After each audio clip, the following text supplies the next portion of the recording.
13 जून की रात 11 बजे इजराइल ने वो किया जिसकी किसी ने कल्पना भी नहीं की थी। ईरान के दिल पर दर्जनों मिसाइलें बरसा दी गईं।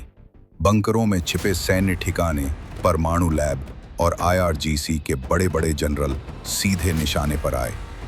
कुछ ही घंटों में ईरान की राजधानी थर्रा उठी और फिर 14 जून की सुबह ईरान ने पलटवार किया, जिसमें 300 से ज्यादा ड्रोन और मिसाइलों की ऐसी बारिश की इजराइल के आसमान में और इजराइल के सबसे बड़े शहर तेल अवीव में धमाके गूंजने लगे।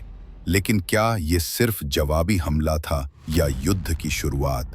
कौन कौन मारा गया, किस देश ने किसका साथ दिया, और अगर ये जंग बढ़ती है तो इसका असर सिर्फ इजराइल ईरान पर नहीं बल्कि आपकी जेब, आपकी जिंदगी और पूरी दुनिया की अर्थव्यवस्था पर होगा।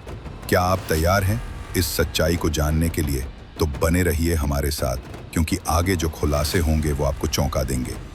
13 जून को इजराइल डिफेंस फोर्स IDF ने ऑपरेशन राइजिंग लाइन नामक एक बड़े पैमाने का प्री एम्पटिव स्ट्राइक ईरान में चलाया। इस हमले में 200 से अधिक लड़ाकू विमान सक्रिय किए गए, जिनसे 5 चरणों में 330 से भी अधिक निर्देशित मिसाइलें दागी गईं। प्रमुख लक्ष्य ईरान के न्यूक्लियर और सैन्य ढांचे नेतानज, फोर्डो, इस्फहान, खोंदाब, खोमराबाद, साथ ही तेहरान, ताब्रिज, हमदन, परचिन के सैन्य ठिकाने थे। इजराइल की स्पेशल एजेंसी मोसाद ने ईरानी एयर डिफेंस सिस्टम को नष्ट करने हेतु गोपनीय ड्रोन और कमांडो ऑपरेशंस भी किए, जिनसे ईरान की क्षमताओं को बाधित करने की कोशिश की गई। इजराइल ने इस ऑपरेशन को न्यूक्लियर निष्पादन की संभावनाओं को कम करने के इरादे से शुरू किया और इसे राष्ट्रीय आत्मरक्षा बताया। इस हमले में कम से कम 2 शीर्ष IRGC जनरल हुसैन सलामी और फैजल बाघेरी तथा प्रमुख न्यूक्लियर साइंटिस्ट फरेदुन अब्बासी और मोहम्मद मेहदी त्रैंची की मौत की पुष्टि ईरानी राज्य मीडिया ने की है। साथ ही तेहरान और अन्य इलाकों में कई सैन्य अड्डों और नागरिक इलाकों में विस्फोट हुए, जिससे ईरान में भारी तबाही हुई। तो वही ईरान की बात करें तो ईरान ने पहली बार सीधे तौर पर इजराइल पर बड़ा हमला किया, जिसमें उसने लगभग 300 से ज्यादा मिसाइलें और ड्रोन इजराइल की ओर छोड़े। ईरान ने इस हमले में अपने शाहेद 136 कामिकाजे ड्रोन, फतेह 110 शॉर्ट रेंज बैलिस्टिक मिसाइल, ज़ोल्फ़गर और सेजिल जैसी लंबी दूरी की मिसाइलें इस्तेमाल की। इसके साथ ही क्रूज मिसाइलें भी छोड़ी गईं, जो जमीन और हवा से दागी गईं।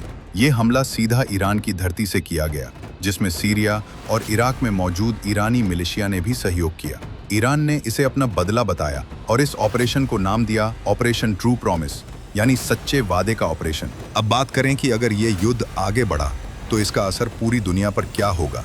तो सबसे बड़ा संकट वैश्विक तेल बाजार में आएगा, क्योंकि ईरान और उसके आसपास के इलाकों से दुनिया का 20% से ज्यादा तेल आता है, और इस युद्ध की वजह से कच्चे तेल की कीमतें 30% तक बढ़ने की आशंका है, जिससे भारत जैसे देशों में पेट्रोल, डीजल और रोजमर्रा की चीजें महंगी हो सकती हैं। इसके अलावा वैश्विक शेयर बाजार गिर सकते हैं और कई देशों को आर्थिक मंदी की ओर धकेल सकता है।